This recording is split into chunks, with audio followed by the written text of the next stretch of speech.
দেখতে দেখতে জুলাই মাসটাও অবশেষে শেষ হয়ে যাচ্ছে। সময় কত দ্রুত যাচ্ছে তাই না? আমার কাছে তাই মনে হচ্ছে, মানে কিভাবে 7টা মাস চলে গেল বছরের। বুঝতেই পারছেন তাহলে দিনটা বা তারিখটা কি ছিল। তারিখটা ছিল 31শে জুলাই এবং দিনটি ছিল রোজ বৃহস্পতিবার 2025। আসসালামু আলাইকুম, কেমন আছেন সবাই? আশা করছি ভালো আছেন। Welcome to my channel Shashi's basket. আশা তো করব যে পুরো ভিডিওটা সম্পূর্ণ দেখবেন এবং মন্তব্য করতে হলে একটা গঠনমূলক মন্তব্য করবেন, যেটাতে আপনারও ভালো লাগবে, যাতে সুন্দর একটা কমেন্ট করেছি, আবার আমারও ভালো লাগবে দেখে যে বাহ কত সুন্দর একটা কমেন্ট করেছে।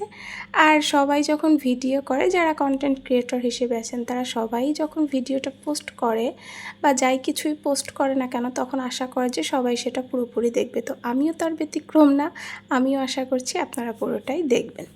যাই হোক, বাকিটা আপনাদের উপর নির্ভর করছে।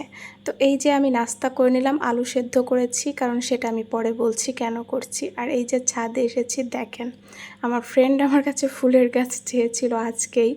আমি এখন মনে পড়লো, মানে আমার লিলি ফুল গাছ একদম নষ্ট হয়ে গেছে। কাল বিকালবেলা ছাদে এসে দেখি, এই যে দেখেন কি অবস্থা হয়েছে। মানে এগুলো আমি আর আম্মু পরে ওই পোকাগুলো সব নষ্ট করা হয়েছে। মানে কি যে বিচ্ছিরি কী ধরনের একটা পোকা লাগছে। আপনাদের যাদের লিলি আছে বলবেন তো যে পোকা লাগলে কি ওষুধ দেন। যদিও ওষুধের কথা আব্বু বলেছে, সেটাই দেওয়ার চেষ্টা করব আমরা। বৃষ্টি শেষ হলে দিতে হবে ওটা নাকি বলেছে। যাই হোক, ছাদ থেকে ঘুরে আসলাম আর ফ্যানটা দেখলাম, ফ্যানটা পরিষ্কার করেছি, ঘরটর মুছে। তারপরে হচ্ছে এই যে আমি শাওয়ার নিয়েছি, আর দেখেন গোটাটা একদমই যাওয়ার পথে, মানে খুবই হালকা আছে। যদিও আজকে আমি অ্যালোভেরা লাগাইনি, কারণ আমার অ্যালোভেরা বিকালবেলা ছাদে বৃষ্টি হয়েছে তো একটা না, আমি ছাদেও যেতে পারিনি, অ্যালোভেরা তুলেও আনতে পারিনি। আমার ফ্রিজে যে অ্যালোভেরা ছিল সেটা শেষ হয়ে গিয়েছে। আর এরকম বৃষ্টি ওয়েদার, বুঝতেই পারছেন যে খিচুড়ি তো হবেই তাই না? বেশিরভাগের বাসায় এই আমি দেখেছি ছবি, অনেকেই পোস্ট করেছেন যে খিচুড়ি হয়েছে। তো আমাদের বাসায় খিচুড়ি আর কোনো তরকারি হয়নি, আগের দিনের মাংস ছিল, সেটাই সবাই খিচুড়ি দিয়ে খেয়েছে। আমি সবার লাস্টে খাচ্ছি, তো ওইটুকুনি ছিল, সেটা দিয়ে আমি খেয়ে নেব। আর আব্বু হচ্ছে কয়েকদিন আগে নাড়ু, প্যাকেটের নাড়ু কিনে এনেছিল, তো সেটা আবার আমি একটু খাইলাম। খাওয়ার পরে আমার একটু টুকটাক খাইতে ইচ্ছা করে। যাই হোক, এখন আসি হচ্ছে কথায়, আলুটা কেন সেদ্ধ করেছিলাম। আলুটা এখন আমি গ্রেট করে নিয়েছি, কাঁচামরিচ দিচ্ছি, কর্নফ্লাওয়ার দিচ্ছি। আর কর্নফ্লাওয়ার কম থাকার কারণে আমি একটু চালের গুঁড়া দিচ্ছি, সাথে দিচ্ছি হচ্ছে একটু জিরার গুঁড়া, ধনিয়ার গুঁড়া, মরিচের গুঁড়া। এগুলো দিয়ে আমি হচ্ছে এখন মাখাবো।